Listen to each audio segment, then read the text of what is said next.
Prazer tê-los aqui e recebendo o nosso convidado, o Tejon. Bom, eu disse que eu não precisaria estar aqui, né, porque ele domina a cena com tranquilidade, mas, enfim, como a gente recebendo o nosso visitante aqui, então eu agradeço a presença de todos, nossos professores aqui, né, professor Baltz, professor Rodrigo, nosso aluno Caio também. E, bom, a nossa sessão vai ser um bate-papo, né? Um bate-papo, espero que vocês já estejam aí com as perguntas já meio que alinhadas. E eu só já vou deixar de antemão, eu estou com o meu horário limitado até às 17h30, mas aí o professor Rodrigo continua e o Tejon, então, pode finalizar. Se, por acaso, alguma das perguntas não tiver tempo hábil para ser respondida dentro desse período, eu peço que vocês deixem tudo anotado, nossos monitores vão recolher e a gente faz o encaminhamento. Tá bem? Então, agradeço a todos. Né? E, bom, alguém já tem alguma proposta? Uma questão, uma pergunta, que a gente possa já começar com a abertura? Acho que poderíamos começar com os alunos, né? Acho que alguma pergunta dos alunos? Não? Então, eu posso fazer a primeira pergunta, né, para o nosso convidado.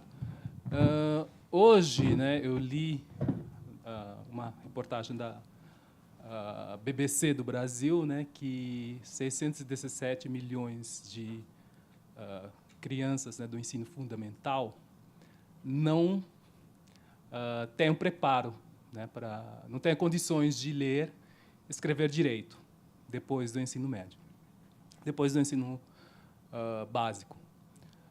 E como que o senhor vê, né, com essa quarta revolução, né?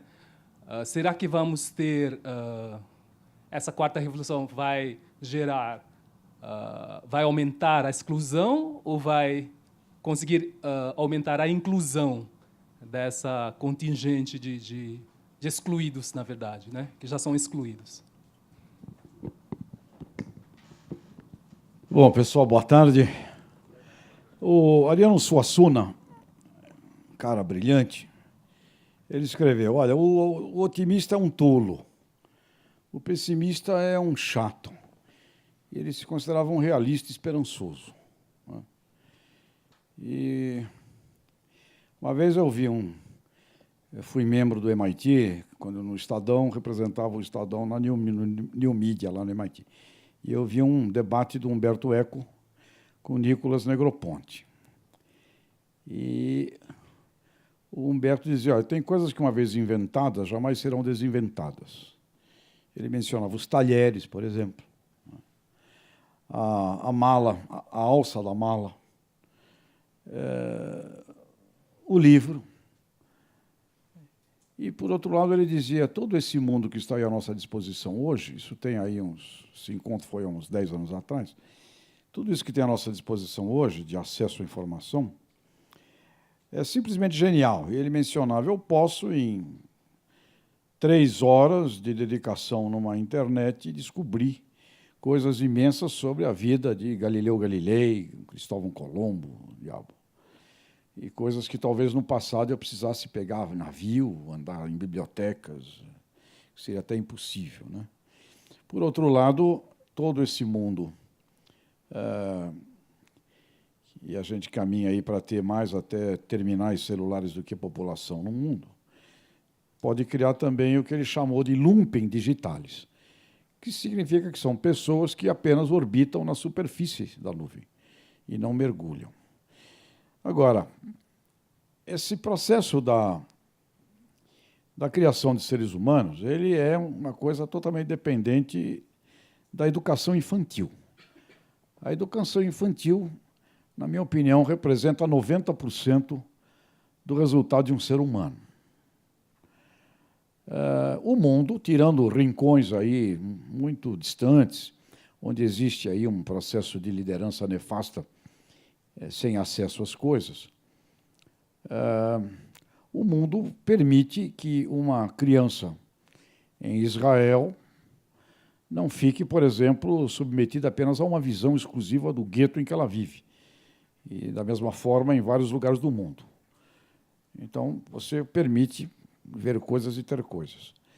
Com relação à formação de pessoas, eu sou filho de mãe solteira, criança adotada, passei 12 anos semi-internado em um hospital público com um acidente de queimadura no rosto, pobre, e escrevi 33 livros de autoria e coautoria. Aí o pessoal me pergunta, mas, Tejão, como é que você teve toda essa história, meio de pobreza e tal, e, por exemplo, termina aí com 33 livros, grande parte em coautoria. Como é que você explica isso? É muito simples. Porque uma senhora, uma mulher austríaca, uma senhora, uma velhinha, que morava em frente à casa em que eu me criei, me dava um livro por mês. E todo mês que ela vinha dar um novo livro, ela queria que eu explicasse o livro que eu tinha que ela tinha dado. Então eu tinha que explicar para ela o que eu entendi do livro que ela me deu e ler um livro novo. Ela fez isso comigo dos meus 7 anos até os 12, quando ela faleceu. Foram 5 anos de livros diários todos os meses, pela iniciativa de uma pessoa. Então, o mundo tem pela frente possibilidades espetaculares de acessos que nós nunca vivemos e nunca tivemos.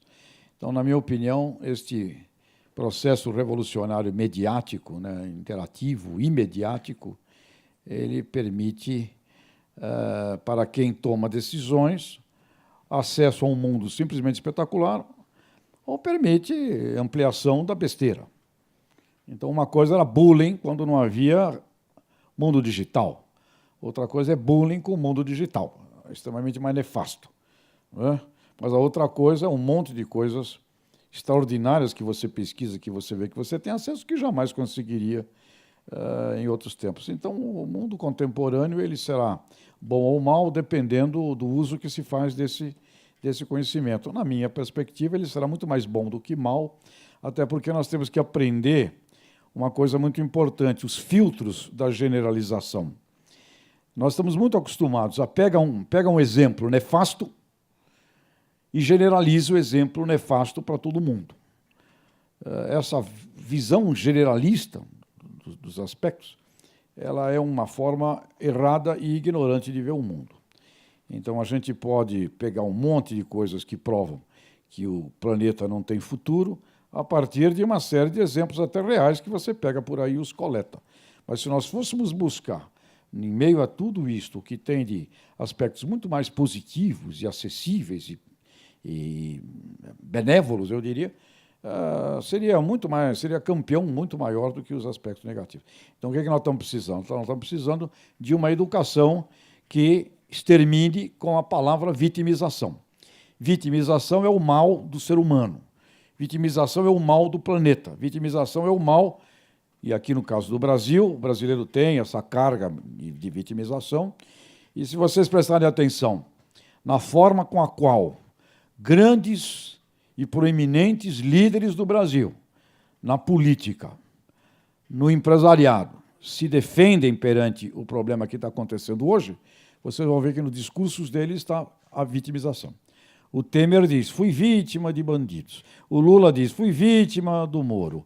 O Marcelo Odebrecht diz, fui vítima do sistema. O Joesley Batista diz, fui vítima de um bando de vítima. Então, exterminar a vitimização é fundamento. E se nós olhamos o Brasil, eu ando muito pelo país afora, principalmente no interior brasileiro, em todas as cidades, e vou em lugares distantes, em todas as cidades brasileiras, você tem ali hoje acesso à possibilidade de crescimento na vida. Você tem um SEBRAE, você tem SENAI, você tem SESI, tem SESC, você tem instituições, é possível. Agora você tem que querer. Outro dia teve uma pessoa que morava em Taubaté e veio reclamar para mim que em Taubaté não tinha possibilidade de ter acesso a nada. Mas não é possível, você está no Vale do Paraíba, Taubaté, está perto de São José dos Campos, é impossível que você não ache lá caminhos e luzes com relação à orientação do seu filho. Então, um grande drama é íntimo, e nós temos que superar isso. A ciência caminha numa visão exponencial e o ser humano não pode mais esperar a evolução pela genética. Evolução pela genética leva 400 anos. E nós não temos geneticista tomando conta do ser humano. genética do porco, da galinha, do milho, da soja, é estupidamente veloz e você agora, inclusive, faz edição gênica. Mas do ser humano, não. O ser humano vai pelo mundo da natureza. A natureza é lenta. Então, o maior desafio que nós temos é como é que nós formamos crianças que abandonem dentro de si a ideia de vitimização. Então, aqui serve para qualquer um de nós. Está botando muito a culpa nos outros? Para. Está botando a culpa no professor? Para. Está botando a culpa no pai? Para. Está botando a culpa na mãe? Para. Para. Uma vez, vai lá. 2 vezes, 3 vezes, vai. 4 vezes, passa numa sessão de desencapetamento. Não, porque viciou.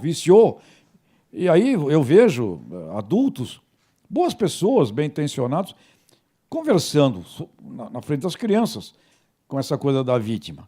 Aí uma criança de 5 é uma esponja, absorve aquilo aos 5 anos, 6 anos, 7 anos, 8 anos. Quando chega com 10, 12 anos, está formado esses neurônios. E aí vem a ciência, o Dr. Daniel Siegel, da Universidade da Califórnia, neurocientista, vários estudos feitos nesse campo comportamental, e os estudos deles comprovaram, e ele publicou isto, que os neurônios humanos têm uma vida própria. E quando nós estamos convivendo numa comunidade, os neurônios circulam e formam uma nuvem neurônica, como os computadores formam nuvens. Portanto, é claro que o ambiente interfere muito automaticamente na formação e na formação neurônica.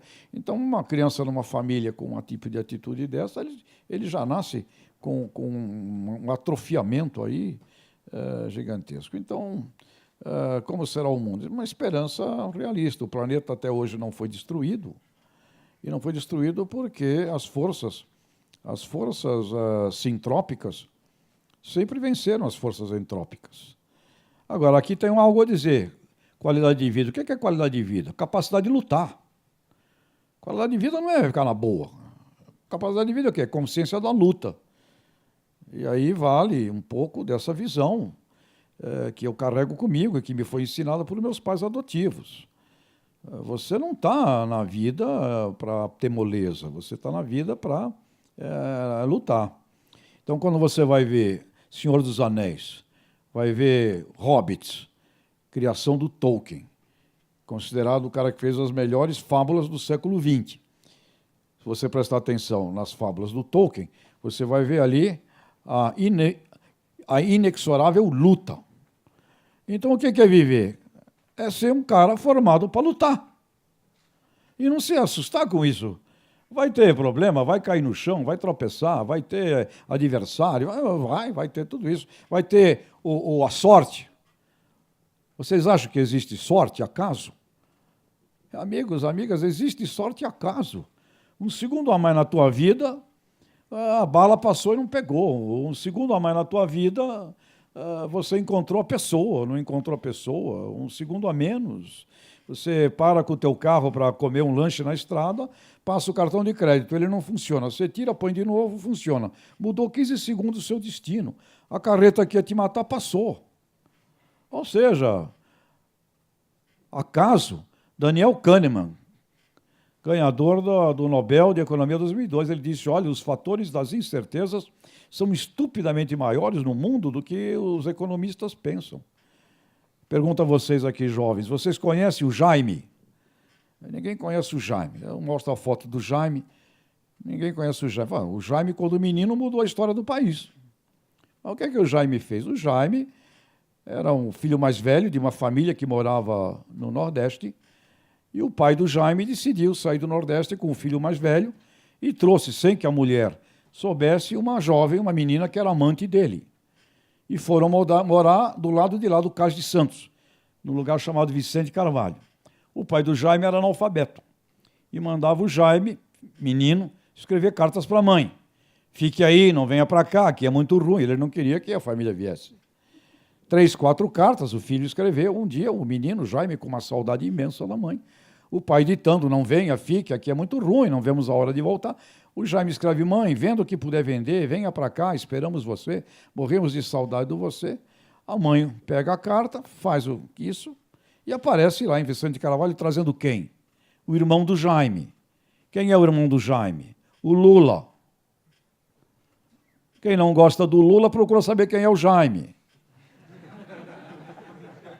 E essa coisa do Jaime não é uma brincadeirinha, ela está presente em tudo.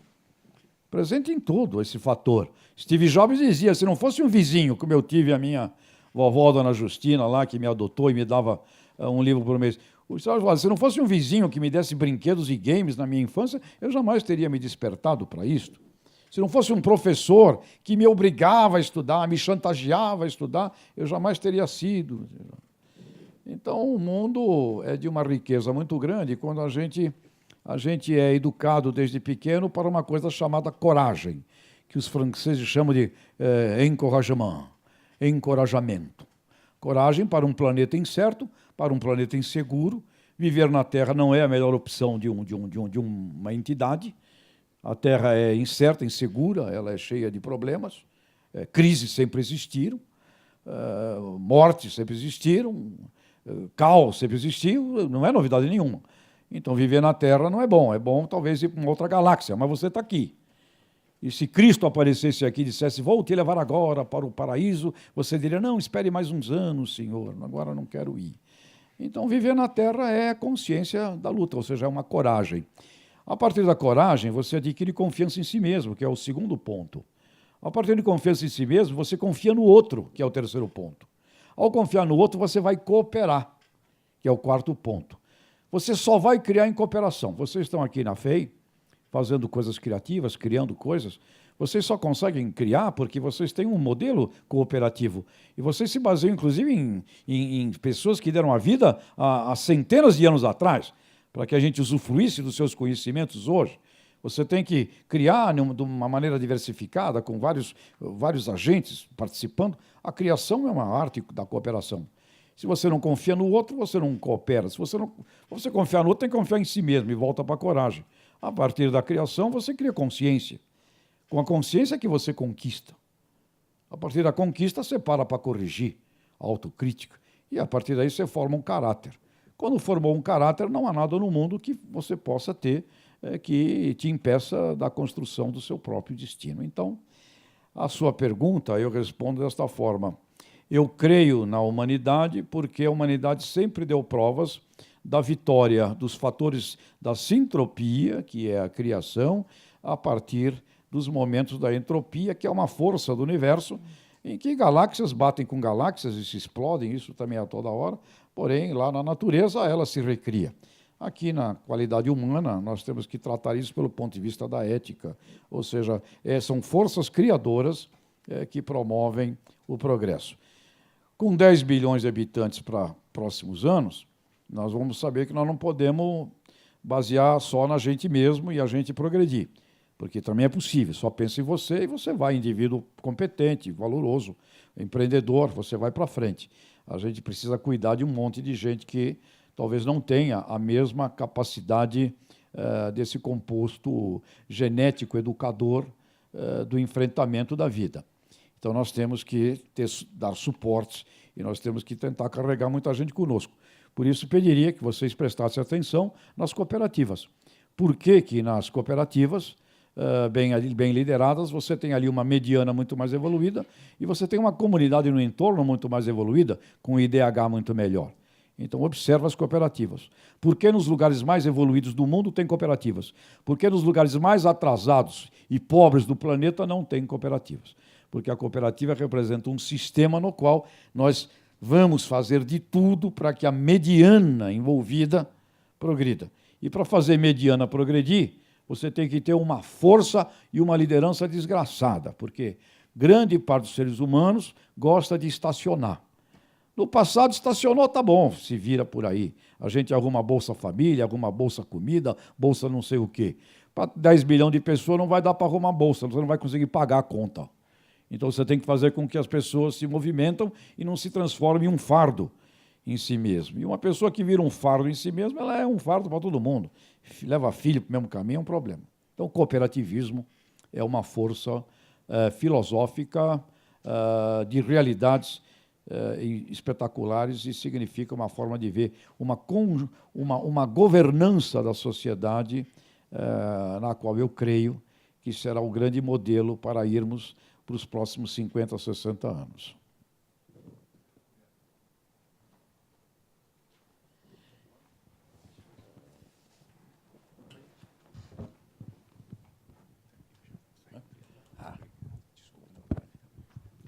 Boa tarde. Meu nome é Guilherme.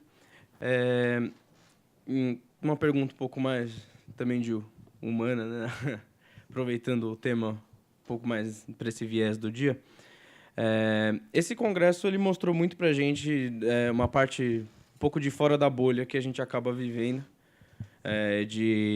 Nossa, quanto conhecimento a gente tem, olha só como o mundo está avançando e olha que não é bem assim, tem lados que não estão avançando, tem lados que não conseguem avançar. Você pode dar uma solução, por exemplo, põe internet lá, mas às vezes nem energia tem, e, enfim. Eu queria falar um pouco, saber um pouco, né, dessa parte da bolha, que a gente sabe que não é um efeito novo, mas ficou muito mais exposto hoje em dia, com tanto de rede social e informação que a gente tem acesso, a gente vê que certas pessoas estão presas na comunidade, que pensa igual e tal. Então, o senhor já citou que viaja bastante, então acredito que isso ajude muito né, fugir um pouco desse efeito de bolha de opinião e tal. Mas queria saber um pouco mais sobre a sua opinião, né, nesse quesito. Você diz as redes sociais e os grupos que se formam ali? Aquele efeito assim, de você ter quase certeza de que de uma coisa, porque todo mundo à sua volta pensa igual, mas... Então, essa coisa de pensar igual é interessante. Você vai ter suas afinidades. Agora, você precisa aprender a conviver com diferentes. Você precisa aprender a conviver com diferentes. Diferentes em todos os sentidos. Quando eu tinha 10 anos de idade, meu pai me levou para visitar a cadeia. Me levou para visitar asilo de idosos. Me levou para visitar manicômio. Me levou para visitar coisas desse tipo. Convivi com um primo que era do crime. Os diferentes. Fiz música para teatro. Convivi com 74, 75, 76, com pessoas diferentes. Então, a riqueza de você conviver com os diferentes é gigantesca. Porque você alarga o seu cérebro e você elimina possibilidades de ficar tendo preconceitos e julgamentos preconcebidos. E quando você vai para um mundo como este agora, que é um mundo que você vai para qualquer lugar, que você, na hora que tiver o seu primeiro emprego numa companhia, você vai conviver com pessoas da Índia, com pessoas do Vietnã, com pessoas de vários lugares. Se algo pode te destruir, é a inabilidade para a empatia, que é sentir o mundo pelo olhar do outro.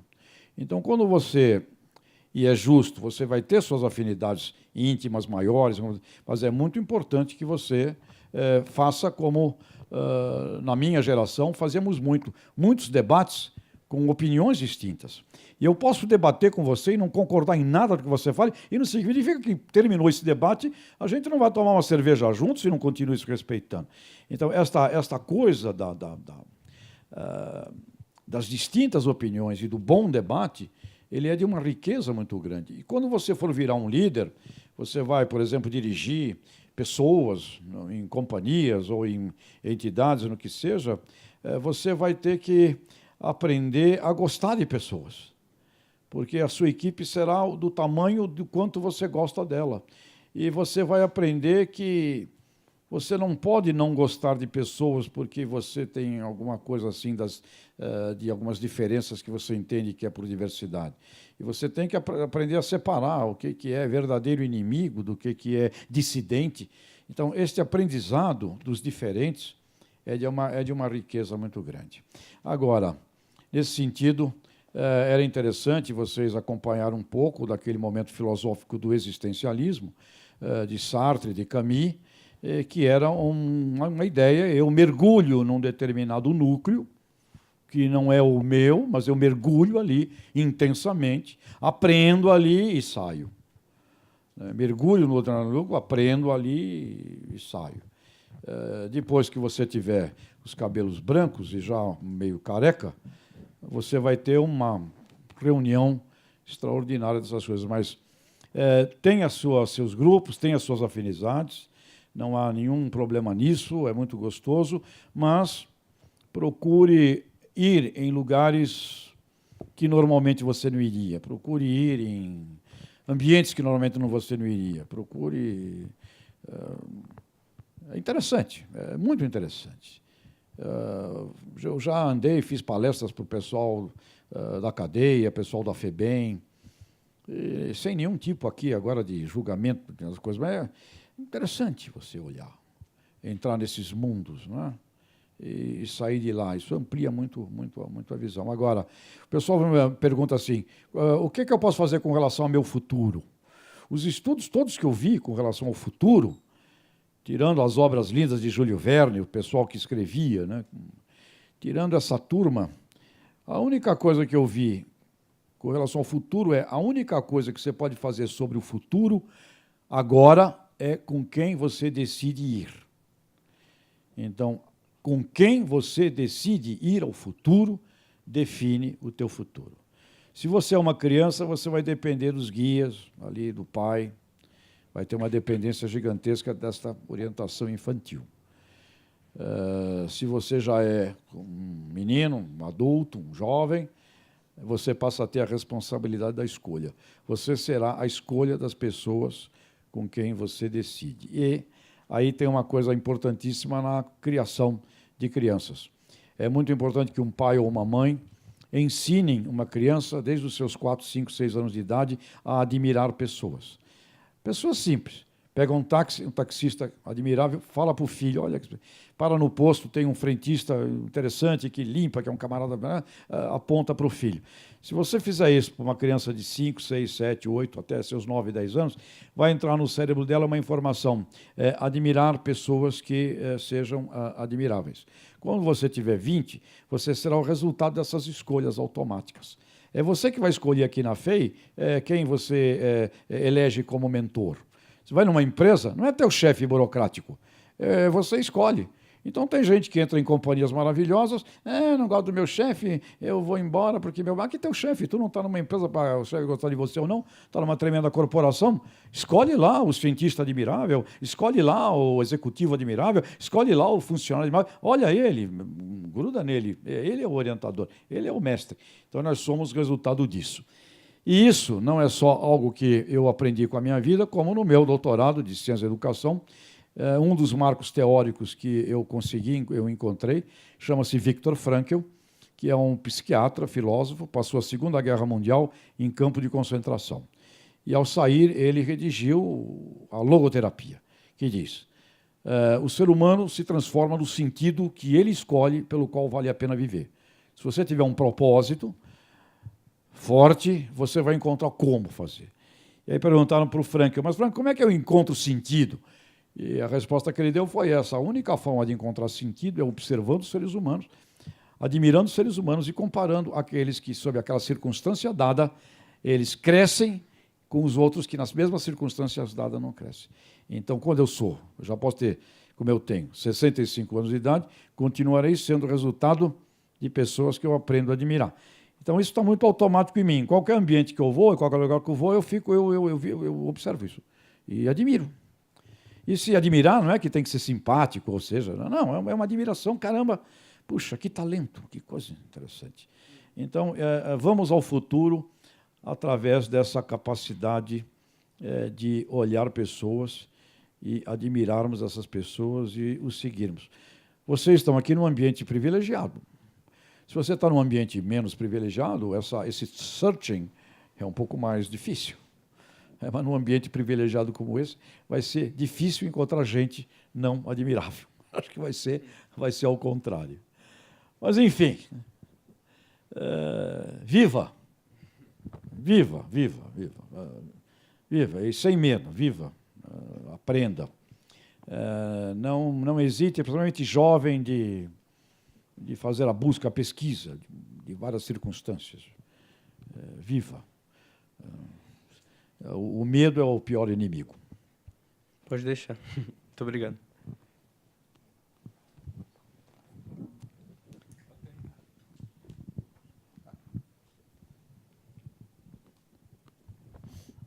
Prazer em conhecê-lo. Sou professor dessa instituição já há 41 anos. Fazer a pergunta que me fazem diariamente. como o senhor vê esse país daqui a 50 anos? Professor, mas essa pergunta, né? Precisaríamos só ter aqui a ajuda de Paulo, apóstolo, talvez do Pedro, né? Para não chamar Cristo em pessoa, né? Professor. Já respondeu. Vamos ver assim, o Brasil, né? Estamos com todos os nossos dramas aí, estamos entre as 10 maiores economias do mundo, com tudo isso. A gente vê muita coisa positiva quando sai pelo país afora.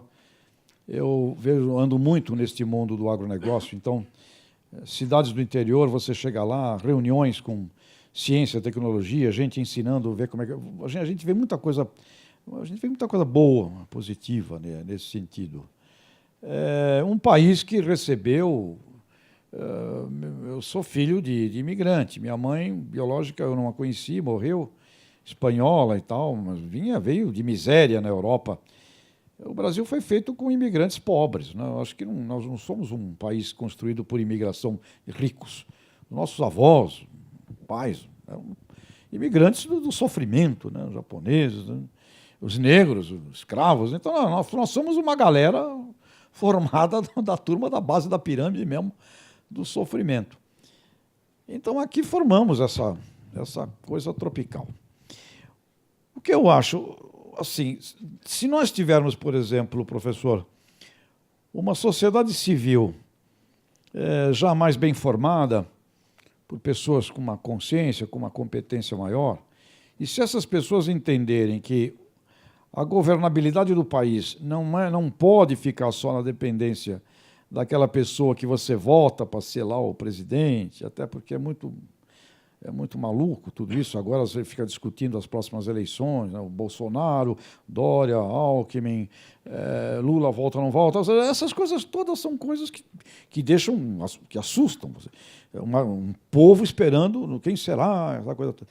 Se nós começarmos a ter, por exemplo, e eu tenho hoje falado muito disso, a gente tem órgãos da sociedade civil que são grandiosos, são grandes, com recursos, e está na hora deste pessoal aparecer para participar e trabalhar da governança brasileira. Que quando a gente começa a prestar atenção nas andanças pelo país, você vê esses exemplos em lugares menores acontecendo. Cidade de Maringá, por exemplo, prestem atenção.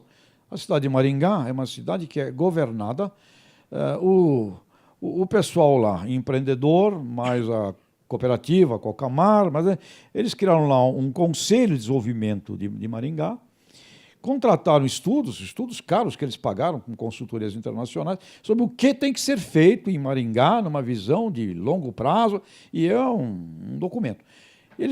O Luiz Lourenço, era o presidente da Cocamar, ele me mostrou isso tudo. Falou, o prefeito, não importa quem seja o prefeito, nós nos reunimos com ele e olha, isso aqui é a visão que a sociedade tem, que tem que ser feito. E nesse documento, eles não são, por serem empreendedores, eles não são egoístas. Eles têm uma visão com relação à necessidade básica, à necessidade de saúde. Eles formam ali um projeto de uma governança séria e bem feita. E o Luiz me disse, olha, em Maringá nós temos um programa de governo que vai muito bem. Aí outra cidade que eu vi a mesma coisa, Caçador, em Santa Catarina, de novo o mesmo fenômeno. A sociedade é que toma conta da faculdade lá, toma conta do hospital lá. Blá, blá. Então a gente vê este modelo, ele é possível. Para o país, nós teremos que ter, minimamente, as 10 confederações nacionais empresariais, que são só 10, que representam todo o PIB do país, Confederação Nacional da Agropecuária, da Indústria, do Comércio, do Serviço, do Turismo, do Transporte, da Saúde, de Finanças, da Comunicação, são 10. Eles representam, e é um órgão que existe, que representa todo o poder econômico do país. E eu cobro essas pessoas. Se esses 10 presidentes se sentassem aqui, com apoio demais, e eles têm dinheiro, com recursos, e temos um projeto brasileiro, e apresenta esse projeto em julho, para quem quer que seja o candidato, e bota na mídia para todo mundo ver, e além deles 10, que representam o lado patronal, que se aliasse a eles ali mais uma meia dúzia de outros, nós teríamos condições de dar um salto no país. E o que a gente vê? A gente vê uma coisa que vem do passado. Você vê poderes gigantescos, de joelhos perante a minha bancada no Senado, a minha bancada na Câmara. E você vê ali uma relação nefasta. Nem todos têm essa relação com a bancada íntegra, e aí começa a ver as oportunidades da corrupção, do dinheiro para pagar coisa do tipo. Então, o Brasil será o quê? O Brasil será essa luta. Se o lado brasileiro, que hoje já existe, que se afastou da política por causa do problema, inclusive, militar, nos anos 64, 67, eu era estudante naquela época, quem não morreu se afastou da política, foi trabalhar, foi fazer outra coisa, e deixou o negócio, ficou anos e anos, até 80 praticamente, o regime. Então, os melhores brasileiros não ficaram nesse mundo. E nós teremos que ver um retorno dos brasileiros, mas vejo muito mais esse retorno dos brasileiros por um lado da sociedade civil orquestrada e organizada, e, consequentemente, melhorando a qualidade dos representantes. Mas eu acho que ficar esperando pelos representantes públicos é uma utopia. Então, como será o Brasil? Se isto acontecer, será um grande Brasil. Caso contrário, a Mônica falou do negócio da agricultura, ela usou uma expressão. O agricultor morre, a agricultura não. Eu diria, o brasileiro morre, o Brasil não. E teve um filósofo italiano que me disse uma vez: o Brasil será, sem dúvida alguma, o maior e melhor país do mundo, independente dos brasileiros. Porque se os brasileiros não fizerem, ele será tomado. E quando você vê aí daqui a 50 anos aí para frente, do jeito que a bolota da terra não vai dar para ficar avacalhando muito um negócio do tamanho deste. Se você não suporta isso na Tunísia, você não suporta isso na Grécia, um negócio como o Brasil, é duro. Eu acho que o Brasil vai. Tomara que seja com os brasileiros. Né, os nossos filhos, netos aí, que é tudo oriundo lá dos momentos difíceis do resto do mundo.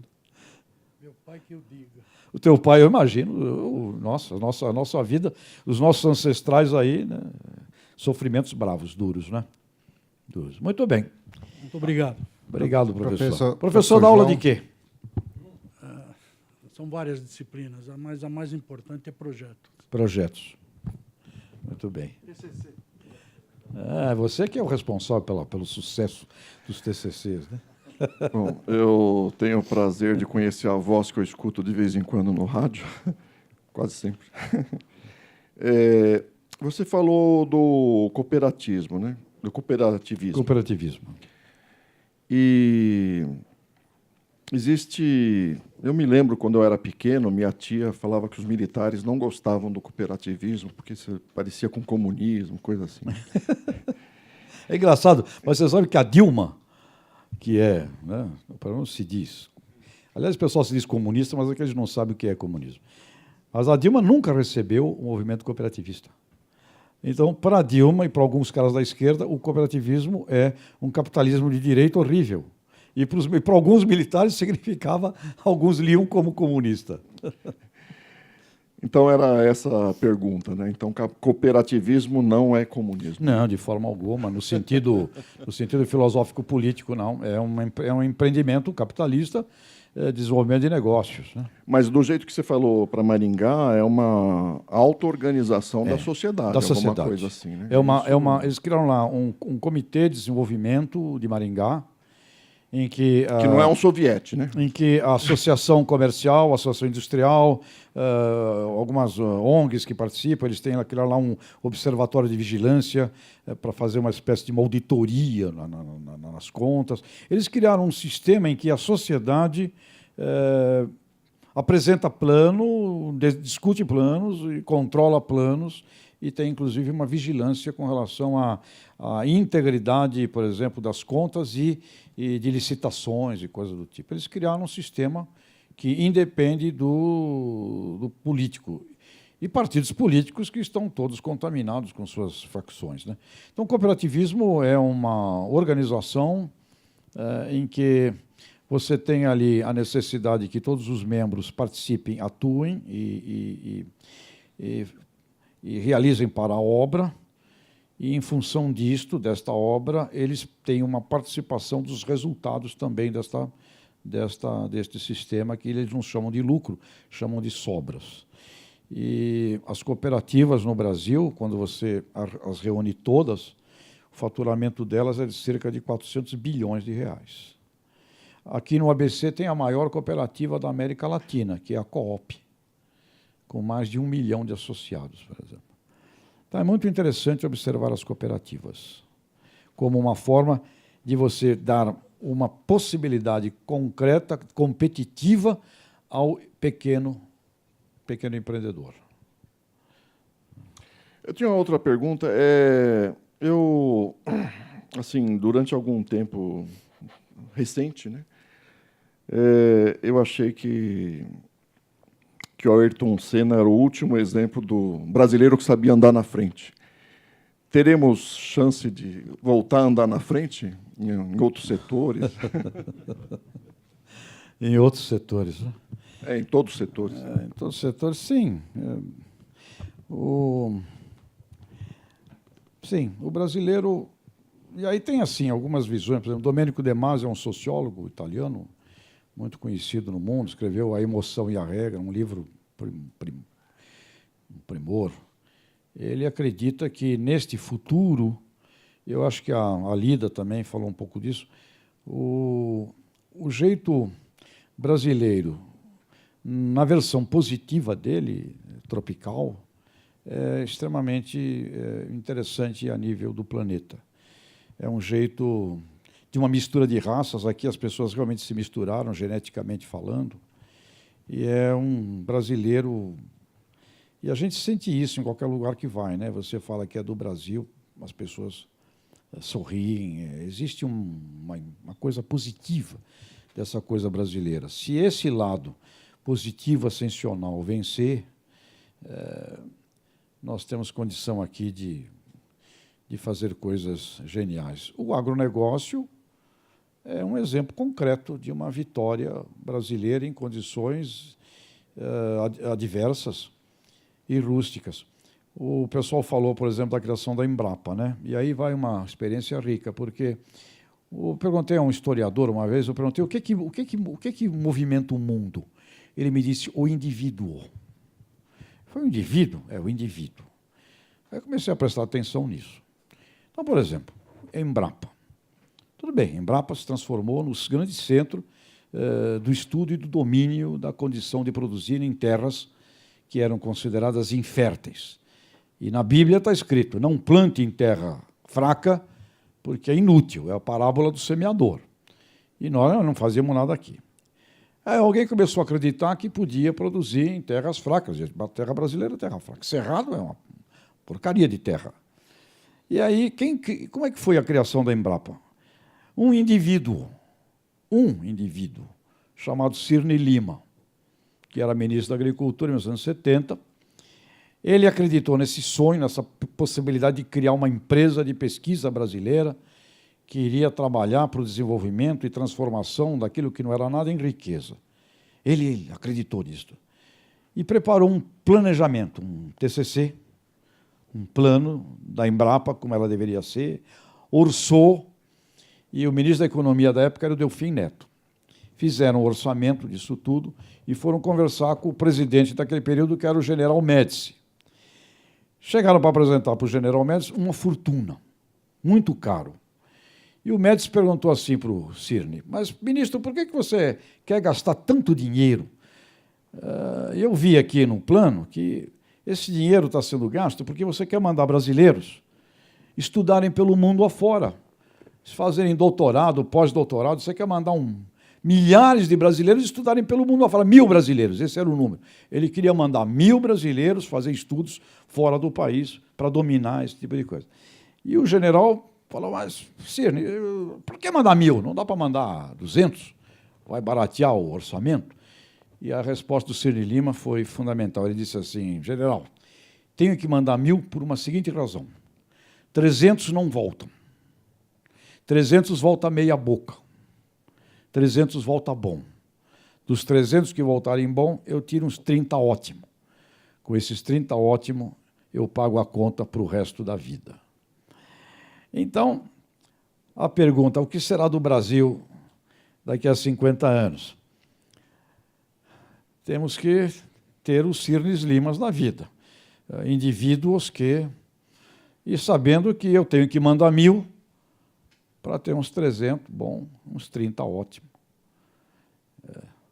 Ou seja, essa é a luta da vida. E não esmorecer jamais perante essa possibilidade, essa realidade, né? Tá certo. Tejon, aproveitando o gancho da pergunta do professor João, bom, eu acho que entra nesse tema ele falou, né, quando o Brasil vai voltar a andar na frente, em que áreas, né, que ele vai voltar a andar na frente.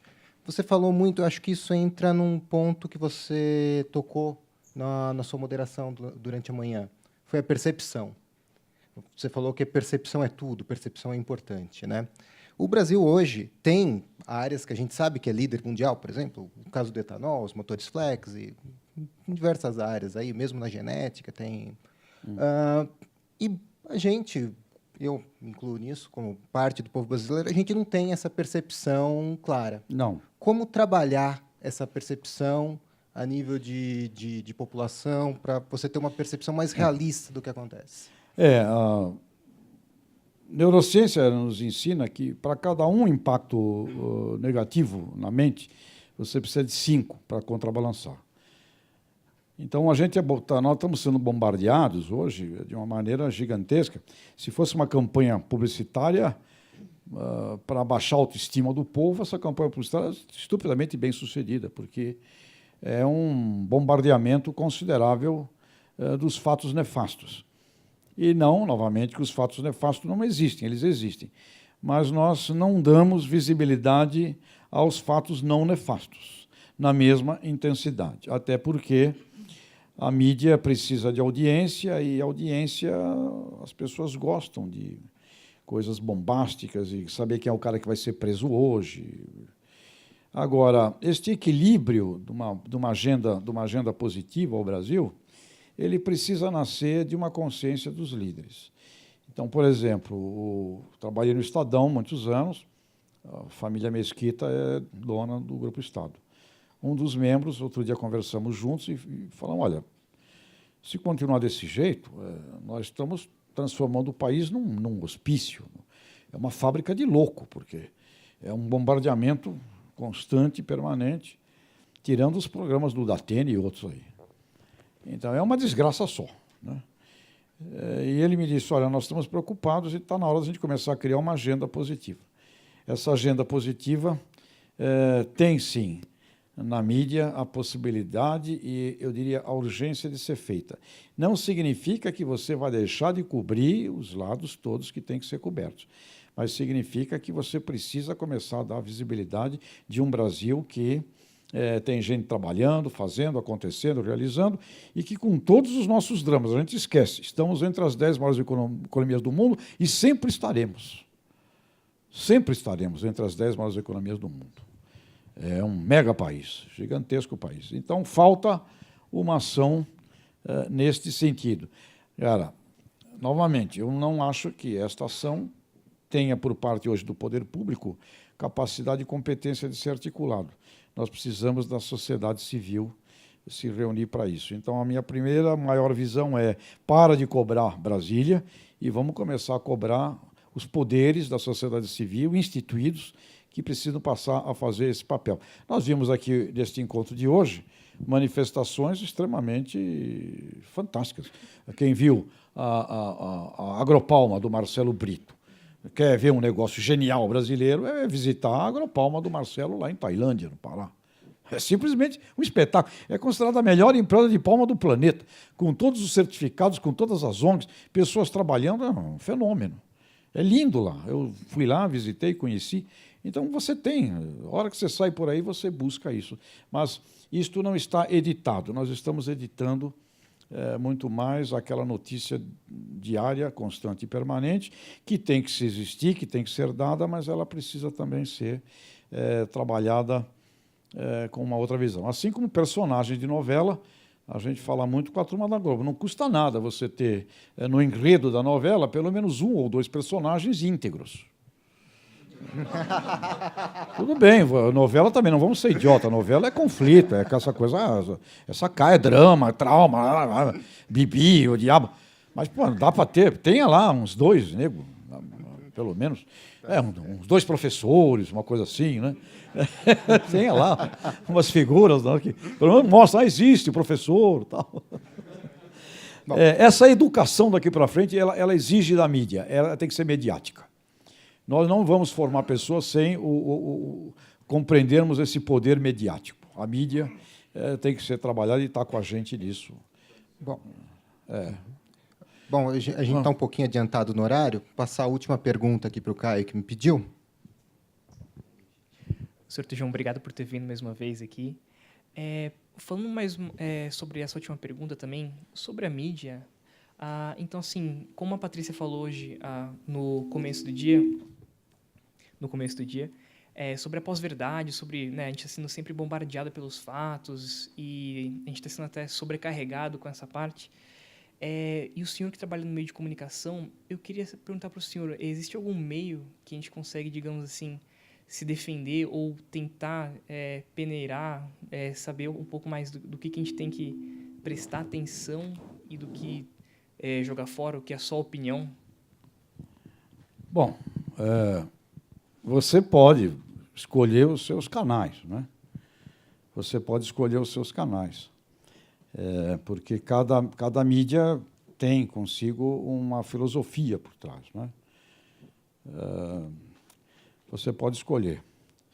Agora, novamente, a escolha é dependente de formação cultural. Então, a gente volta muito ao problema da educação desde a nossa infância. O que é importante a gente criar um ser humano é o seguinte: você lê livros. Aqui é uma escola de ciências exatas. Eu estudei, meu pai achava que eu não ia ser nada na vida, tinha um medo desgraçado que eu não ia poder me sustentar. Eu estudava num colégio estadual, o normal, colegial da época, e ele me colocou num colégio de técnico de eletrônica, Piratininga, lá em Santos. E os professores, a grande maioria, eram daqui da FEI, que eram jovens formandos, na verdade, que iam dar aula lá. Muito bem, nós estávamos lá pelos anos de 69, 70, em meio a toda aquela coisa política, e era simplesmente assim, odioso. Os melhores alunos, os alunos que eram os mais valorizados na escola, eram os que não estavam nem aí com o que estava acontecendo no país, e apaixonados pelas malditas revistas de eletrônica, a lei de Kirchhoff e toda aquela história lá. E aí eu odiava aquele tipo de coisa. Tanto é que eu descobri ali que meu mundo não era aquele, e foi ótimo. Depois me ajudou demais aquela experiência em outras relações. Mas é muito importante que a gente tenha um compromisso de leitura de livros. Por exemplo, vocês são técnicos aqui, né? É importante que vocês tenham uma biblioteca para ler de filosofia, de história da humanidade, de história política, de Dostoiévski, Irmãos Karamazov, e parar ali naquele trecho fantástico do sermão do Padre Inquisidor. Ou seja, se você fizer dos livros ali um hábito, a sua capacidade de julgar mais este burburinho gigantesco que circula por aí, inclusive de fake news, né, que, aliás, vai se transformando numa coisa imensa, né? É cultura, é teatro. Vai uma vez por mês ao teatro, ao cinema, ao livro, à literatura. Não a técnica que você é obrigado a ler, a se impregnar nela. Assim como gente que é da área de humanas também é um ignorante completo do ponto de vista também científico, também é outra coisa tenebrosa, por outro lado. Então, buscar também participar de congresso de coisas que não são de humanas. Ou seja, essa diversidade da vida é fundamental para você julgar. Você poder ler as entrelinhas, né? Ler a opinião de um Estadão é diferente de uma opinião da Folha, que é diferente de uma opinião do Globo.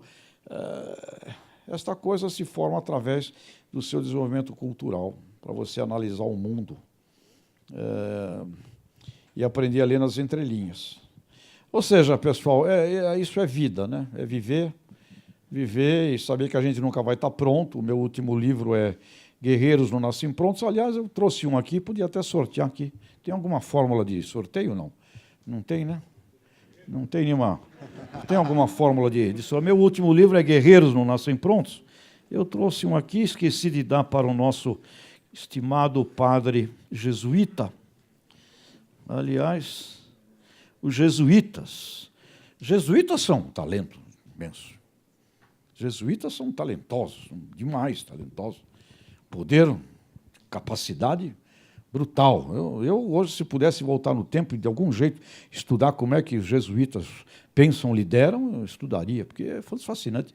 Mas eles ficam quietos, você não acha nada, você não encontra, é impressionante, eles se escondem.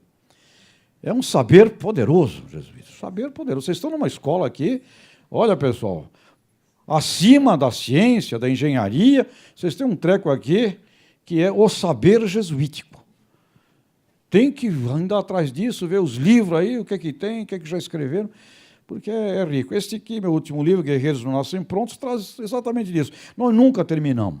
A vida é um processo contínuo e constante de aprender. E qual é a ciência? Aprenda a aprender. E estudo que o pessoal de Harvard fez com os chamados Young Bright People, gente que é selecionada aos 25, 24, 26 anos para serem os high potential do futuro. O estudo revelou que 70% desses jovens não irão ao futuro. Por quê? Porque perderam suas crianças interiores. Se você mata a sua criança interior, você perde a capacidade de continuar aprendendo. Portanto, o segredo para vocês jovens é permaneçam eternamente jovens, a chamada neotonia, nome que vem da biologia, que significa a capacidade das células se rejuvenescer. E aí, gente com 100 anos é um jovem. Penteado Cardoso, 103 anos, vivo. Onde é que está seu penteado? Ah, estou viajando. Um espetáculo. Ou seja, a juventude interna é o que nos mantém ricos e preparados para o enfrentamento. Tem como sortear? Temos aqui, uma não? fórmula aqui de... Ah, tem forma? Vocês são tudo eletrônico, deve ter uma forma que não é papelzinho numa cumbuca. As poltronas a gente vai sortear o número aqui. Ah, é? Então vai, sorteio. Aí o número da poltrona a gente conta e dá pra você. Ah, aqui vai poltrona. Tenta aqui. localizar o seu número de Se poltrona. der água na aí. poltrona, vale a mais o que está mais perto. Hein? Hã? Então vai, conta você.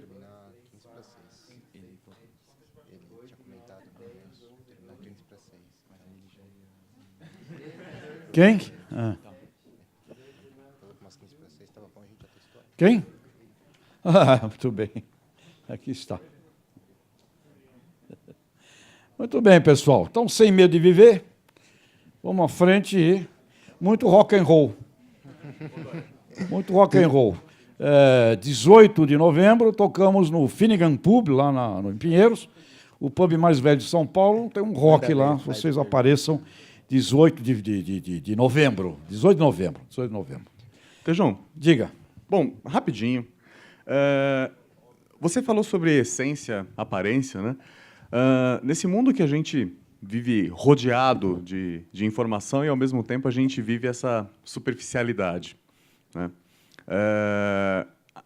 Você acha que este mundo de informação faz com que a gente fique saturado dela e a gente desvalorize o conhecimento? E conforme a quantidade de informação vai aumentar ao redor da história, isso pode comprometer o conhecimento? O Humberto Eco falou, você tem, com esse mundo todo hiperinformatizado, você tem a chance de criar lumpens digitais, né? Pessoas que vivem na superfície e, consequentemente, não aproveitem. Mas a mediana disso tudo será positiva. Hoje se lê muito mais livro do que antes, quando não havia internet, né? O pessoal do jornal teve uma crise publicitária, porque você parou de ter todo aquele dinheiro oriundo dos classificados, que era um grande dinheiro dos jornais, metade da receita de classificados. Mas as pessoas leem mais jornais do que antes, porque leem no mundo digital, ou seja, você não tem um retrocesso nesse sentido. Agora, você tem um bombardeio dos mais diferentes tipos de coisas, de fake news, de visões, de opiniões, e muito as pessoas mesmo se distraindo, poder da distração. Então, não presta atenção em nada, fica procurando o Pokémon. E aí, um livro importante que eu recomendo a vocês, escrito por Daniel Goleman, chamado Foco. Goleman é o criador da inteligência emocional. Procurem ler esse livro, será muito útil mesmo. É o foco. Ele fala que o ser humano é dependente do foco, onde você coloca o seu olho. E aí aquela pesquisa lá que eu mencionei. 11% dos seres humanos são engajados. O engajado o que é? Ele está de corpo, alma e espírito, não está, portanto, ele presta atenção. Ele vê o invisível. 19% eles é aderente ao engajamento. 50% é turista, passando o tempo no planeta, e 20% é terrorista, detonando a terra e as pessoas. Então, foco é o que ele considera a essência para você ir à frente. Em meio a uma oferta gigantesca de visões, você vai ter que calibrar melhor a sua competência de focar. O que é o foco? O que é o foco? Agora, eu não quero olhar, não. Eu não quero olhar, não é uma boa. As pesquisas também revelam que manter criança longe dos sistemas todos modernos atrasa ela. Então, também não é o caminho de esconder. Precisa fazer fundamentos. Fundamentos leituras de fundamentos, obras importantes, teatro. Aliás, recomendo a vocês todos que, se puderem, façam um curso de teatro. 6 meses, não precisa ser ninguém, vai precisar virar atriz ou ator. Mas o curso de teatro é muito importante porque vocês vão ter que aprender a viver vários papéis na vida.